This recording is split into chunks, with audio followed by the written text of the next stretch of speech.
I 33 lost my 27-year-old brother to cancer a couple of months ago. We were so close and had a lot in common. He was a gamer and had all types of gaming gear, including a gaming chair that he wanted me to have before he died.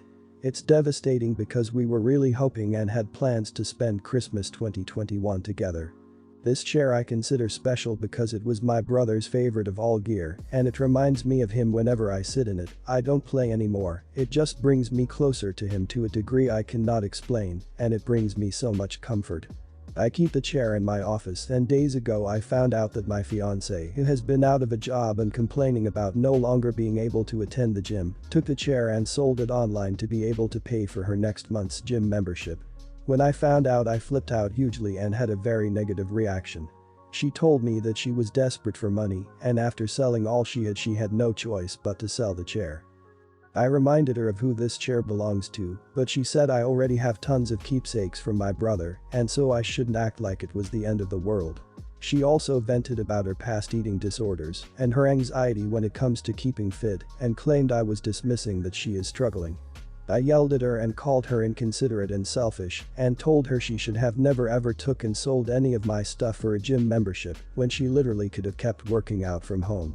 She started crying as we argued, then she went to stay with her mom, who tried to give me a stern talk about my attitude, but I didn't answer that and haven't been talking to my fiance since then. Things haven't gotten better, and I got called overdramatic for reacting and treating my fiance like that over a gaming chair. I feel guilty because I've never yelled at her in my life before. Am I the idiot? Was I too hard on her? Some said I went overboard because this is a gaming chair and it was bit childish of me to make a fuss over it, but I already explained why I had this reaction aside from the fact that money is an issue we already have. Not the idiot. Call the person who brought the chair and tell him that he's brought stolen property. If your fiancé still refuses to do anything about getting it back, then you may need to report it to the police as stolen and get it returned to you that way. Your fiancé knew exactly what she was doing and has shown that she doesn't care about your property, the meaning behind the gift of it, and who it belonged to. Your fiancé is old enough to know that her actions can have consequences, and she can now face them, and too bad if her consequences are of the legal kind due to her theft. Not the idiot. She sold something of great sentimental value to you in exchange for a vanity gym membership, and you would be absolutely correct that she could have just worked out at home if it came down to selling something that wasn't hers to sell and having access to a gym.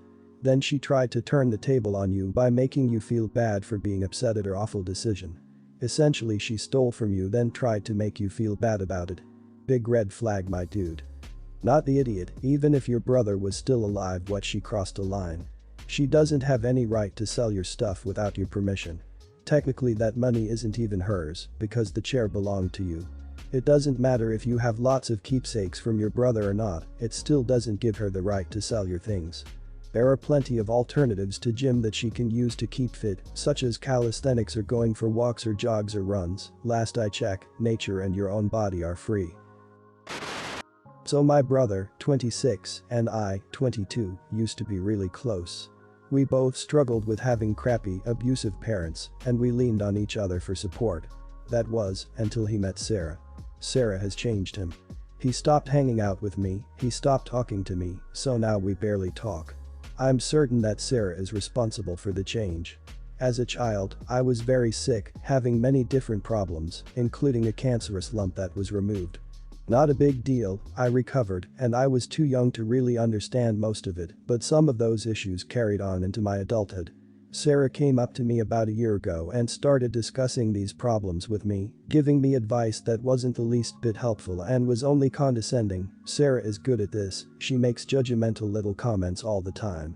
The thing is, even my best friends don't know about these issues because I never talk about them. My brother has never been included in discussions about them, nor was my dad when I reached a certain age. I only discussed this stuff with my mom. I can barely talk to doctors about it, and yet my brother told Sarah everything he knew. 2 years ago, they got engaged. They told me by showing up at my work with all the family. They also had lunch at my work, and I had to watch our families have lunch together while I worked and couldn't join. I then found out it was only at my work because my dad forced him to tell me about the engagement before he posted it over social media, which he initially wasn't going to do. He had intended for me to find out with his Facebook friends, even though my parents and her family were all told personally. Fast forward to the start of this year. I had a mental breakdown in March and faced losing my flat. My brother stole a key and let himself and Sarah in so they could stand and judge me while I was struggling. He took pictures of me that ended up being used for blackmail, but that's a different story.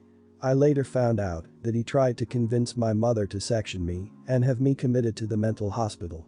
Way to kick a girl when she's down. A couple of months ago, I found out that Sarah's sister is the maid of honor, her brother is a witness, her cousins are singing, her parents are bell ringing, my mother is doing the flowers, and my father is a priest who is conducting the ceremony. And I'm not included. I'm the only person in the family who isn't included in some way. That brings us to last night. I found a wedding invitation in my mother's kitchen. It turns out that the invites have been sent out and I didn't get one. My brother seems to think that I don't deserve my own invitation. I also found that the date he's chosen is the day before my birthday. So now my birthday will always be eclipsed by his wedding anniversary. Am I the idiot for deciding to not go to the wedding? My mother said I was overreacting and that he's my brother and I should just be supportive. It seems like he's doing everything he can to make you feel unwelcome. Why don't you arrange to do something different for that day so, even if he does ask, you have a valid excuse? Sorry, I've got a weekend away scheduled with a friend. If it's affecting your mental health as much as it sounds, you have no reason to put yourself through this. And nobody wants you to bottle up your feelings only to explode and make a scene on the day. I would seriously consider cutting off any toxic family members that are pulling this kind of crap. Not the idiot and good luck. Not the idiot for not attending since you're not invited, but there's something very wrong about your story. I think we're very much seeing one side of this. It would be weird frankly if he didn't tell his life partner about a prolonged serious illness his sister had as a child. It's his experience too. It sounds like the entering your flat and sectioning were very much designed to be in your interests. I think you need to talk to a therapist and separate out what if anything is actually problematic and what is your mental health. Everyone's the idiot here. It sounds like you're not taking responsibility for your own issues and casting everything your brother does in the worst possible light. Maybe the failure on the invite is a snub, maybe not. Maybe your brother sees you as unreliable because of your breakdown and simply doesn't want to hang another responsibility on you. Don't go if you don't want to. Talk to a therapist or counselor about what you're feeling and what you should do. I hope you will find peace, OP. This sounds bad, but hear me out. My stepdaughter is an absolute pain in the neck when it comes to food. She has legitimate and not mild allergies, but most of them aren't common things, so every single meal at a restaurant, no matter what she would get, would need several modifications. With so many special requests, something is always going to be wrong. I understand that, my wife understands that, and probably on some level she does too, but it is an entire event every time. She ends up acting like the restaurant is personally trying to kill her. She of course has to send it back, but spirals into a breakdown and won't eat whatever they bring back anyway, because it isn't safe, regardless of what the truth is anymore. It makes the entire meal a nightmare for everyone, including the restaurant workers. The younger kids end up having their food go cold because they can't eat with the drama going on and they don't know what to do. I finally broke and told her and my wife, while we were all together as a family, that she would just have to stop getting food when we went out and that she needs to just wait until we get home. Restaurants don't like having people bring outside food. I think it looks really rude anyway, and she just eats later at home anyway due to these episodes. Not only that, but it is expensive as hell for her to do this. Basic meals that would comply are already not cheap, and it creates so much food waste, which I absolutely hate. My wife says that I don't understand what it's like to have to navigate food when you can't just deal with it like everyone else, and a slight mistake can land you in the hospital, and that this makes her feel like she's less than and not part of the family. I just want to stop wasting money and food and have more quiet meals. You're the idiot. It honestly horrified me how little you seem to regard your stepdaughter. No person I know with allergies would feel safe eating at a restaurant that already messed up their order once. This isn't picky, this is oops now you're dead or in the hospital. A restaurant that messes it up once clearly isn't taking it seriously enough or knows enough to guarantee the food is safe. And then when she is justifiably too scared and upset to eat, you blame her. Lovely. And then you expect her to just wait till we get home to eat. You're the idiot. I hope you're trolling, but just in case this unhappy girl exists somewhere. Your daughter's allergies are not her fault, and dismissing her as an absolute pain in the neck when it comes to food is like dismissing a diabetic as an absolute pain in the neck when it comes to insulin. Secondly, the stress of trying to eat normally and socially has, by the sounds of it, caused a pattern of disordered eating, in the sense that she gets profoundly distressed when eating with her family in a restaurant. Know why this sounds bad? Because it is bad. You are the idiot. Your stepdaughter is obviously having a great deal of anxiety and emotional pain, and you're going to alienate her further. Good plan. You said these are legitimate allergy concerns, so why aren't you stepping up when the restaurant messes these dishes up? You have every excuse imaginable here. It's too expensive, it's stressful for the other kids, and food waste. Freaking food waste over your stepdaughter's comfort. My sister is a senior at high school and I am a sophomore. She was about to be valedictorian at graduation this spring. She has a TikTok account where she posts videos of herself and ones she takes at school and home. Some of them are kind of nasty, filming people unaware to make them the butt of jokes. She's filmed me for it, including filming me when I was crying. I made her take down the video of me, but she still did similar things to other people. I honestly didn't get all the jokes, some were weird TikTok inside jokes I guess. But they had people being sneakily filmed and made the butt of a joke, which isn't cool. So after a while of that, I went and screen recorded all of her nastiest videos and sent an email to the school guidance counselor. I used a throwaway email address and said that I wanted to anonymously report bullying by a student at the school towards other students. And to watch the videos attached.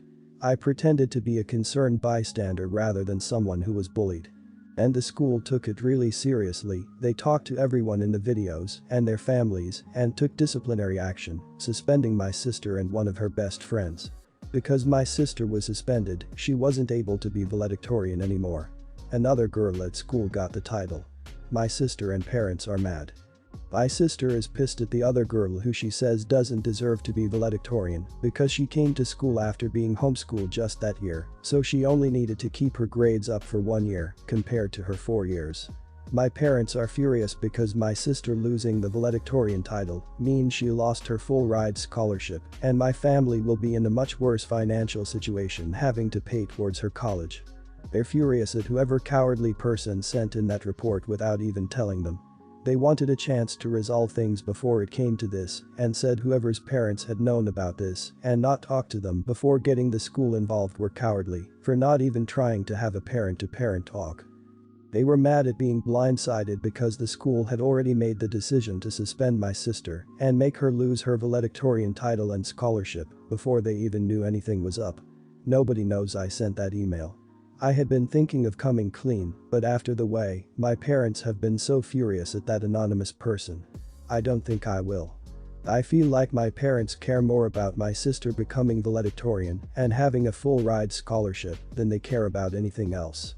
They've been so involved in her academics and college admissions. Am I the idiot for sending an email to the school? Not the idiot. Being excellent in a particular area of life, whether it's school, sports, or any other niche, does not give a person carte blanche to behave poorly. This is an important lesson to teach and enforce, and it is how we build a future where the most powerful people aren't also the most terrible people. Your part in this was not cowardly. It takes a big person to look at a member of your own family and see them for who they are. It takes courage and maturity to stand up to them for the sake of others. Not the idiot at all. In fact, the only reason I think people are saying you are the idiot is because she's your sister. If you had posted this but about someone else, you would have 100% told you not the idiot. It would have been discovered anyhow, and she could have been expelled from college for it had it been found. And even if it wasn't discovered, who knows if she would have actually changed as a person. Overall, I'm glad that you made the right decision. Do many times people get away with things others wouldn't? Everyone's the idiot here. I may be in the minority, but that's fine. To me, if you really want to be doing the right thing, you don't do them in the dark. If you feel this is justified, proportionate, and warranted, then you have nothing to hide. It sounds like your sister hurt you and you wanted to hurt her back, but it happened in a much bigger way than you expected and in turn also hurt your parents' financial situation. If you feel like you did the right thing, then hold your head up high and be honest and proud. If not, then you can keep it a secret forever. We have broken up now. But my ex-boyfriend, 22, was the pickiest eater. And I mean absolutely refused to eat certain foods. For example, he loves pesto, but he does not know what it's made out of because it's green and he won't like it after he knows what it's made out of, basil. He has no allergies and he is diabetic, so I would encourage him to eat healthier or at least some vegetables. I have been at family dinners with his family and his mother would serve these amazing stuffed bell peppers. And he would only scoop the rice and eat that alone. He doesn't mind eating junk food all day, chicken nuggets, burgers, etc.